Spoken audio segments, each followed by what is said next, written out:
wanting revenge on his cheating wife. "Jesus Christ!" Tony screamed as he was enveloped in smoke, and the exotic, tarnished metal lamp fell at his feet on the sand of the beach. He had found this lamp not far from the surf strip, where it seemed someone had been digging before him. He noticed the dim glimmer as he walked, pulled it out, and scrubbed away some of the sticky sand to make out the obscure writing lurking beneath. After a moment, he heard a voice. "No, just a genie." The smoke in front of his eyes was a thick veil, making it impossible to see anything. "What?" Tony asked the voice in a daze. "I said, I'm not Jesus Christ, I'm just a genie," the voice repeated patiently. Silence reigned. The invisible voice coughed and continued. "You know, like that stupid sitcom and the even stupider cartoon? Dude, really? I mean, why don't you use familiar stereotypes?" Mumbled stupidly to a stunned Tony. Silence again. Then the smoke slowly began to clear, revealing the beach, which was rather deserted on this gray, overcast late summer morning. As the smoke cloud floated inland, Tony saw a disembodied humanoid figure of medium height standing in front of him. The figure had a swarthy complexion, but did not appear to be African. Perhaps it was a native of the Middle East. He had a mustache and a pointed beard. His head was crowned with a turban, again in the Oriental style. He wore what looked like pajamas, and on his feet were slippers with elven-style bent toes. If someone had said, "Imagine a disgusting burlesque version of a carnival genie impersonator," the vision that suddenly loomed before Tony was exactly that. The first thing Tony thought was that one of his friends had pulled some kind of elaborate prank on him. He looked around for possible places to hide the truck with the hidden camera, because he himself was now well away from the boardwalk and halfway down the sandy beach to the ocean, where the morning low tide was. But then Tony realized that he didn't have any friends who could play such a prank, because really he didn't have any friends at all anymore, especially after he went into a rage and lashed it out at them. Yeah, Tony's story was typical. Guy meets girl, guy courts girl, guy marries girl, guy marries girl, and then guy discovers that girl likes to get pleasure on the side, outside the sacred confines of the marital relationship. Then the girl squeezes the guy out like a sponge in a divorce, and she safely departs to her lover. And all their friends knew about the whole relationship, but none of them bothered to tell him. Pondering this, Tony slowly looked around. It only took him a moment to realize it, but suddenly any movement around him stopped, except for his own, and the genie looming in front of him. Tony might have thought that the actors around them had frozen in their seats, just like in the movie The Truman Show, if it weren't for the fact that his gaze focused on the dog hovering in the air, where it had flown up in an attempt to bite the seagull, which, incidentally, was also frozen a meter from the sand, in a bent position trying to take off. Tony turned cautiously to look at the genie. Behind him, he saw that the ocean was immobilized as well. There was no sound of the surf, and it was as if the waves themselves were frozen in freeze frame. Jin shrugged his shoulders. "It's always easier to talk if all the background noise fades away." "So, you really are a genie," Tony stated half-questioningly, immediately feeling stupid for saying it. "Uh-huh," the genie replied simply, but that didn't help his visage much. Tony stared at him for a moment and had to ask, do you really look like that?" The genie lowered his gaze to his clothes and raised his eyes to Tony again, slightly embarrassed. "No, we're spirits. Clothes mean nothing to us. We present ourselves to you in a way that makes it easier for you to understand. Basically, it's like how everyone in that movie The Matrix sees the world around them before Neo becomes the chosen one. Your pathetic mortal minds can't perceive much of what is unfamiliar to them. You have to make some compromises." Tony wondered if, as the bearer of a pathetic mind, he should have felt insulted. After a little thought, he decided that he wasn't. "Hey, it just looks like you're straight out of I Dream of Genie," he remarked to his disembodied but apparently intelligent interlocutor. Yeah, the number of templates is limited. Tony paused for a moment. Mind you, Barbara Eden was a very hot lady on that show, Tony said, even if they never showed her belly button. I watched all the reruns of that program when I was younger, and I was head over heels in love with her, and she was already about 35 or 40 when she was filming. I'm sure the 25-year-old version of her must have been even hotter. The genie sighed dreamily. I've seen better women. I've lived here since the Trojan War. You know what I mean? You know, the one with Helen whose face set 1,000 ships afloat? Tony nodded. Although, just to be clear, the flotilla was actually set afloat because of her ass. By all that was holy, it wasn't just an ass, it was the world's ass. The face was very pretty, yes, but it sure wasn't worth 1,000 ships, but blah, blah, blah, this ass. Mamma mia! Jin shrugged. I agree. I wouldn't kick 25-year-old Barbara Eden out of my tent on a cold desert night either, provided, of course, that I had a body. Tony and the genie pondered this scenario together for a while. You seem to know a lot about movies and television for someone stuck in a brass lamp, Tony remarked. A bronze one. What? You people really don't like to read, the genie sighed.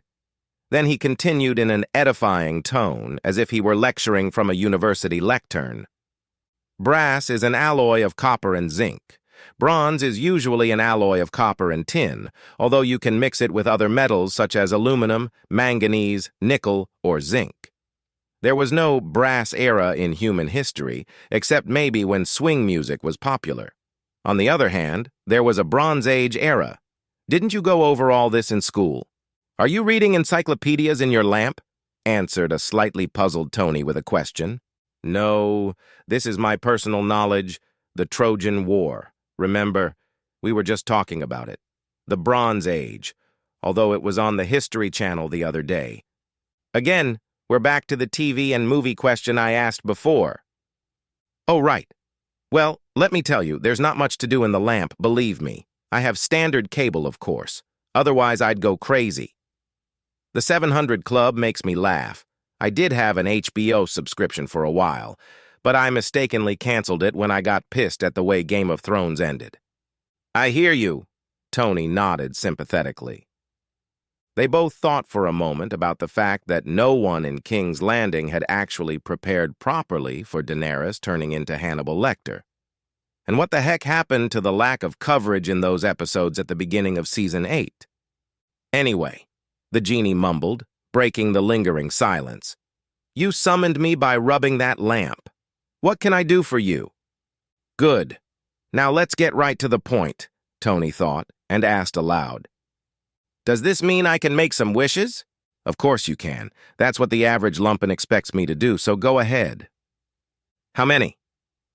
No limits. I thought you gave me 3 tries. No. Like I said, there's no limit. It's just that no one's ever made it to 3. All you people shit your chances right before the 3rd wish, leaving that sacred number in the minds of the next generations of losers. How does that happen? Oh, whoa. You know what? You're the first person who ever bothered to ask me that. I tell everyone else about it, and they all say, nah, it won't happen to me. And then they screw up anyway. How's that? How's what? How do we fuck up our wishes? Oh, right. Well, the universe is a sadistic, omnipresent bastard. No, wait, sorry. That's not quite right. Let's say the universe is very literal. It has no nuance, subtext, or unspoken expectations. That includes people's desires. That's how you end up in the hands of a sadistic bookworm. I don't understand it, Tony shrugged. Well, I'll try to explain it in a simple way. Let's say your fantasy is a threesome between you and 2 women, and you tell me that your wish is that you want to sleep with 2 chicks at the same time, like that redneck in the movie about the guy with the red stapler. And I say, okay. Then I do the hand motions, I cast the spell, and, suddenly you have organs on top of each other. Your wish is granted, and I'm just the middleman. I have no control over how it turns out. As a result, you get exactly what you asked for, but probably not what you wanted. Tony hummed and shook his head. Now he understood what the genie was trying to tell him. At this point, people usually freak out or seal me back into the lamp. Sometimes, if they are thinking rationally, they ask me to break the previous spell. Then they usually leave, until the next ram comes along. I don't mean the ones present, of course. Tony did his best to ignore the last remark. Purely hypothetically, and really, please don't take this as my real wish, but what if I told you that all I'd want is just to be happy? He asked the question. That's a good question, the genie nodded approvingly. And I'll say that he meets all the time. I'll answer this. In this case, your brain atrophies, except for the pleasure centers and areas responsible for motor skills. Basically, you'll sit around all day doing nothing, eating fatty foods and sweets, boozing and sleeping. Well, that's exactly what I'm doing right now, Tony smirked. Sure, but that's all you'd ever be able to do if you made that wish. Uh-huh, I see. Tony scratched the back of his head. Can I wish for someone to fall in love with me? No. That's exactly what the cartoon says. The most you can really achieve is for the other person to have low standards. But that, as you realize, is pretty risky. If you can't do that, that's a whole other problem. Someone else may wish for someone else to fall in love with you, but that usually comes with such obsessive devotion that some people find it hard to deal with. Tony thought for a moment. What if I told you I wanted lots and lots of money? Then about 3 tons of coins would fall on your head. You'd probably be buried under a mountain of pennies. Sorry, but wealth is dropped on silly heads in the wrong currency for the petitioners. The problem seems to be a lack of desired accuracy, Tony concluded rather shrewdly. I've never thought of it from that perspective, but that's fair enough, the genie replied. Excessive meticulousness and assholishness, Tony said. Is it just me, or does the universe look like a collection of lawyers? The genie looked at him with a look of respect in his eyes. Ooh, boy, you're probably closer to the truth than any mortal I've ever met. Then, again hypothetically, if I wanted to wish that my ex-wife and her current boyfriend, the guy she cheated on me with for the last year we were married, both suffered, I'd have to be very specific in what I said, right? In short, yes. And make sure you wish it in a way that doesn't lead to potential undesirable consequences for yourself. Tony thought for a moment. Right. All right, then. Okay, here goes. I wish that my ex-wife, Randy Meyer, formerly known as Randy Thomas, born January 31st, 1993, in Milwaukee, Wisconsin, and currently residing at 4353 Wisteria Lane, Fairview, California, zip code 90210, would start suffering from painful boils all over her body as soon as this conversation is over. What a good idea, the genie smirked. Is that it? Really? I can keep going. Uh-huh.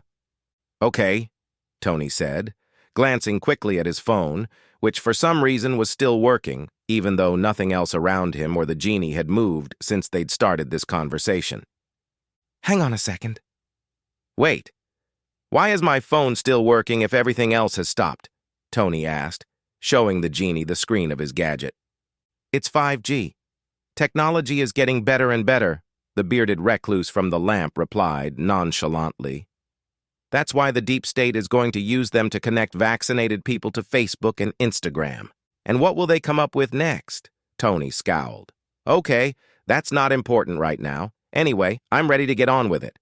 I wish that my ex-wife, Randy Meyer, formerly known as Randy Thomas, born January 31st, 1993, in Milwaukee, Wisconsin, and currently residing at 4353 Wisteria Lane, Fairview, California, zip code 90210, would gain 30 extra pounds, the equivalent of 13,60777 kilograms of fat in her body, every day for 7 days, starting from the end of this conversation. That's very good. I like that too. I'll put it on the queue. Anything else? How about her boyfriend? Thank you. Good tip. Just a second. I wish that Travis Ulrich, currently residing at 4353 Wisteria Lane, Fairview, California, zip code 90210, whenever he approaches any woman, he will immediately have uncontrollable explosive diarrhea from the moment this conversation ends. That was pretty specific, don't you think? Very nice. Yes. It even adds bonus points for your exquisite style, the genie sputtered with a roaring laugh. Anything else? After all, he is the guy who stole your girlfriend. Good point, thank you. Well, if that's the case. It is my wish that for every hour from the end of this conversation, Travis Ulrich, currently residing at 4353 Wisteria Lane, Fairview, California, zip code 90210, has an uncontrollable urge to sing Crazy Bitch, a Buckcherry song, as loud as he can, no matter where he is or what he is doing, and that he actually sings the song all the way through while shaking his head wildly at the guitar solos. You're a creative guy, I like that. The genie chuckled, rubbing his hands together. This song is completely inadequate, and it's your wish that will completely ruin his fast asleep. In a few weeks, he'll go completely insane. Anything else? Tony thought for a moment. I assume, the genie asked, that you want to be able to watch the result of your wishes being fulfilled, right? Otherwise, the satisfaction of payback will be far from as complete. Oh, thank you indeed. The genie waited, looking questioningly at Tony, who himself stared back incomprehensibly. After a few moments, the prisoner of the lamp prompted, You have to say those words. Oh, right. Sorry. So, I wish that I could witness the fulfillment of previously expressed wishes without suffering any detrimental personal consequences. Does that work? That's fine. Anything else? No, that'll do. Will it? I must warn you. The genie raised his finger cautioningly to the heavens. Up there. Anyway, the universe doesn't like satisfaction. It seems to interpret it as complacency, which seems like a challenge to the essential order. Okay. I'm not stupid enough to have the whole universe as my enemy. God, I hope I can think of something. Okay. I've got it. I'd like to be able to solve Wordle every day in less than 5 minutes. You're a smartass! Is that enough for the universe to get behind me? Maybe. The threshold is still low.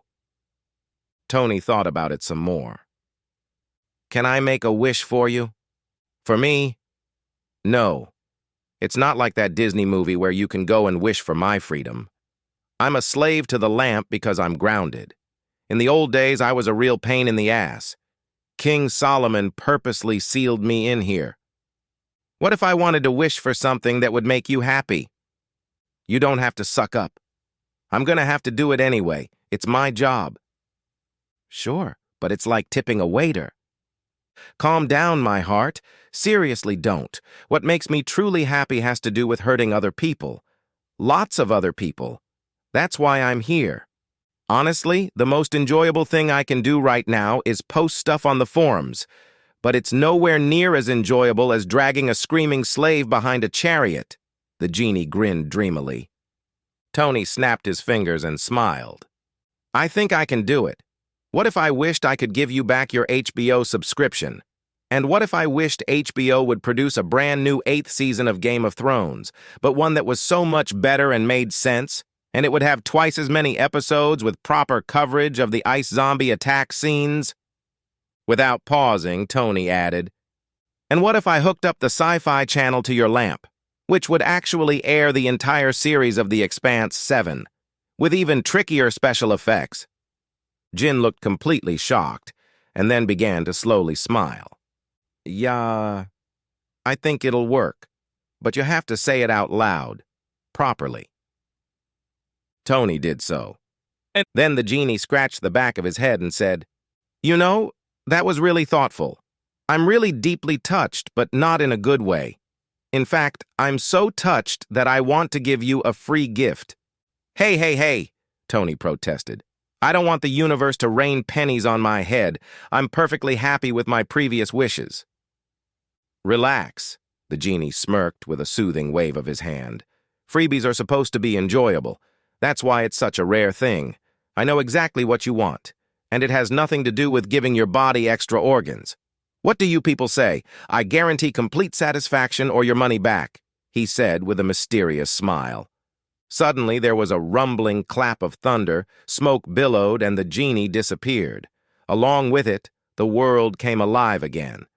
The waves crashed against the shore. Tony heard the indignant cry of a seagull behind him. He turned around and saw a dog standing on the sand, staring disappointedly at the departing bird.